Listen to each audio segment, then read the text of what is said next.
Kemiprofessor Nicolaj Nørremark her. Jeg fortæller lidt om mit seneste forsøg om tilvækst i gipsenergi og opløselighed. Formålet med dette forsøg var at undersøge gipsenergiens forudsigelse om, hvorvidt en reaktion på baggrund af gipsenergiens fortegn kan forløbe spontant. Denne ulighed skulle testes igennem en række fældningsreaktioner, men vi nåede dog kun at teste den igennem én fældningsreaktion. Men før vi ligesom kaster os ud yderligere i eksperimentet, så må vi lige gennemgå lidt basal teori. Det mest basale teori vil derfor være lige at forklare kort, hvad termodynamikken går ud på.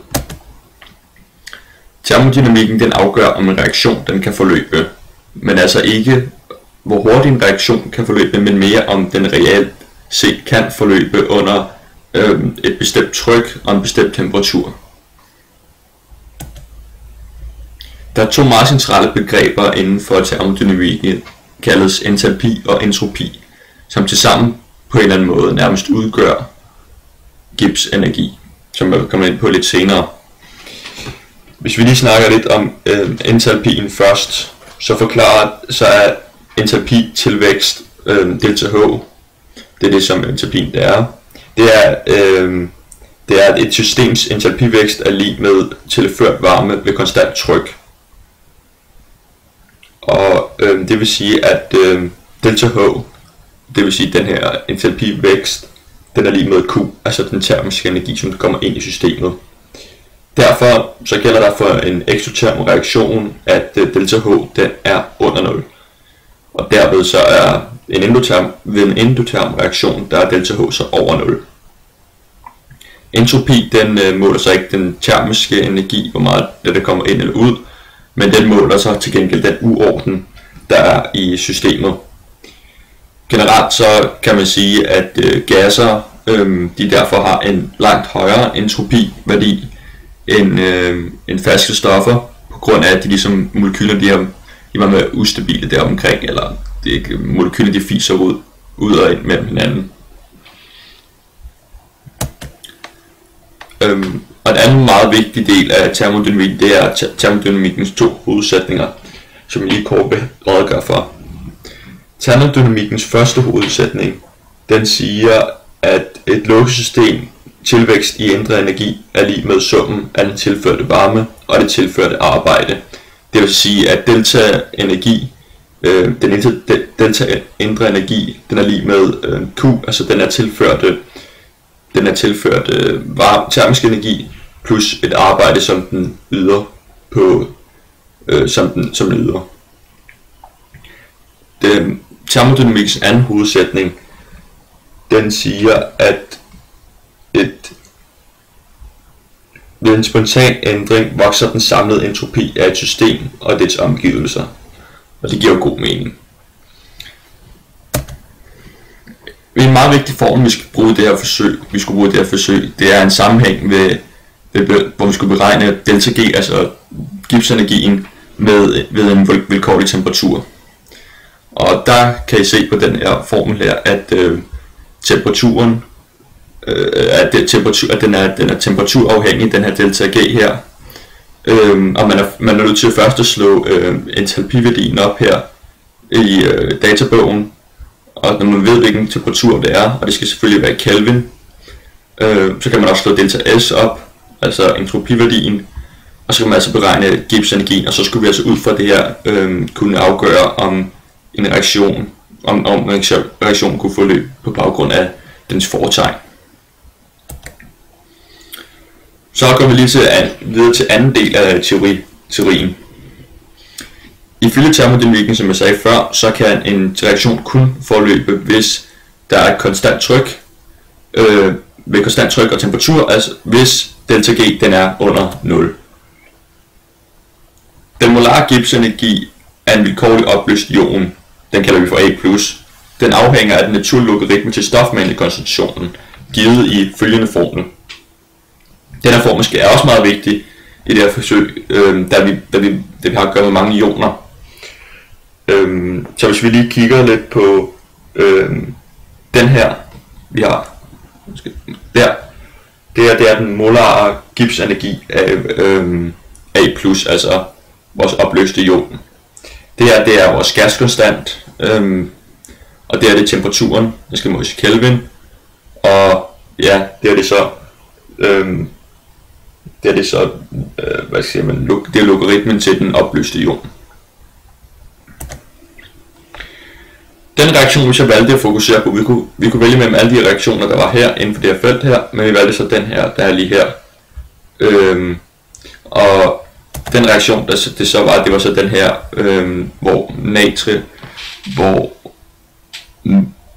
hvor calciumnitrat, det går sammen med noget natriumhydroxid, og danner calciumhydroxid, som er et fast stof. Den her reaktion skulle vi meget gerne kunne se i vores forsøg ved temperatur, ved stuetemperatur, og det skyldes, at vi jo beregnede delta G for reaktionen.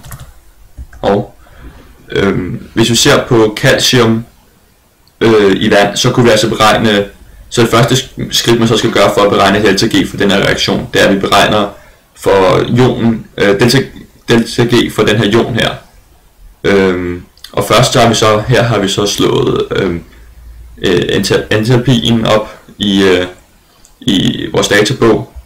Der er vi gaskonstanten, vi mærker det er joule per Kelvin gange mol, gange det med temperaturen 295 grader Kelvin, det vil sige 21 grader Celsius, og så gange det med logaritmen til vores koncentration af vores ion, altså 0,1. Og der får vi altså så det her ret store tal. På samme måde så har vi så også beregnet, og det mangler lige G heroppe foran det her. Nå. Men på samme måde har vi altså også beregnet for hydroxid, natriumhydroxid, eller hydroxid er, vi har slået entalpien op igen her, og gaskonstanten den er den samme, temperaturen den anser vi også den samme skal den være, og så taget logaritmen til hvor meget til koncentrationen af det her stof, og det var også 0,1. Og det giver så det her store tal. Så skulle vi så også lige beregne for calciumhydroxid. Det gør vi på den her måde. Der skal vi ikke bruge den samme formel jeg viste lige før med ioner, da det jo ikke er nogen ion det her, men tværtimod den formel jeg viste jer før det. Og der får vi så igen, der indsætter vi vores entalpiværdi og hvor mange temperaturer reaktionen foregår ved, og her har vi så vores entropiværdi, og så får vi så det her. Ja, og samlet set så kan man så udregne hvorvidt reaktionen kan forløbe, altså delta G, ved at sige det her, vi beregner herop, altså vores produkt minuset med vores reaktanter. Og der bemærker man lige, at der er 2 af vores OH minus her.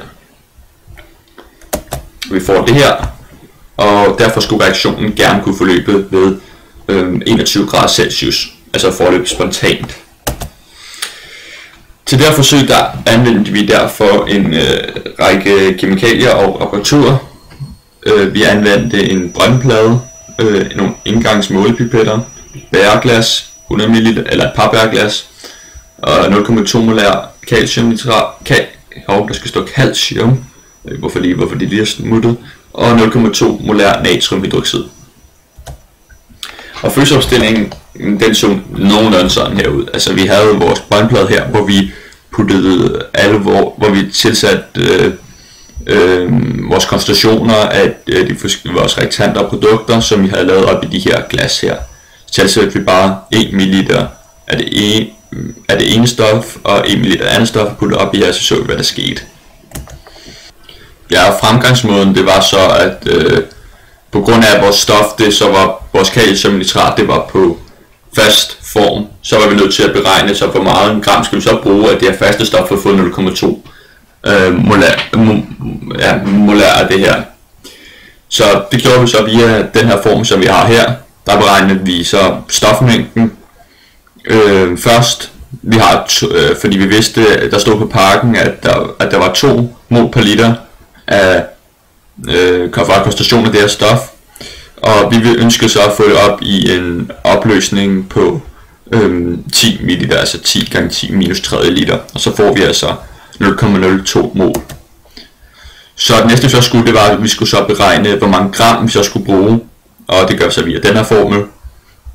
Og så siger vi så blot de 0,02 mol gange med den molare masse af det her stof, altså calciumnitrat, hvilket man finder på æsken, og så får vi så 3,282 gram.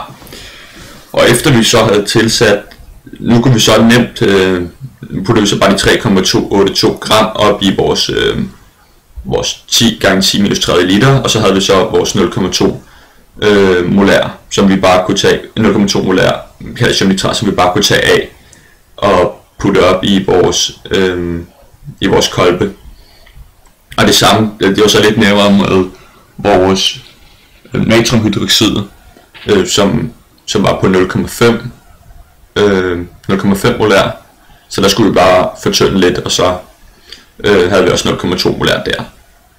Og så var det ellers bare om, efter at vi så havde lavet opløsningerne, var det bare om at tage 1 ml af hvert stof, eller af hver væske, og så putte op i de der, hvad viser de her, op i dem her, i de her brønde her.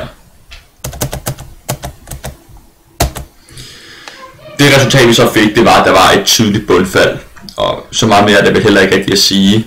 Vi kunne se, at det var klart meget mere utydeligt, end hvis vi lavede nogle kontroller ved siden af, hvor vi bare så på stofferne som hver for sig, og der kunne vi klart se, at der var sket en reaktion. Altså, det stemmer meget godt i hvert fald overens med, hvad vi havde forventet på baggrund af gipsenergien. Det skal dog siges, at der har jo nok været nogle fejlkilder og usikkerhed ved det her forsøg. Selvfølgelig er det altid, der er temperaturusikkerheden. Det var ikke helt præcis 21 grader Celsius, den kan jo godt variere lidt, og vi stod ikke lige der, hvor temperaturen der blev målt, så det kan jo godt have en lille indflydelse. Derudover er der måleusikkerheden, men den tror jeg dog ikke har haft så stor indflydelse, men det var mere, hvis vi havde kommet til at måle lidt forkert af på vægten, eller et eller andet. Dog havde det været måske nok lidt bedre, hvis vi havde haft lidt flere eksperimenter, det vi så nemmere havde kunne se, hvad der var sket med gips, at gipsenergien ligesom holdt, hvad den var sand, men det nåede vi altså som bekendt ikke. Konklusionen må derfor være, at en negativ gipsenergi, den medfører en spontan reaktion. Og det kan vi sige på baggrund af den her reaktion her, hvor at calcium sammen med noget hydroxid bliver til calciumhydroxid, som er et fast stof.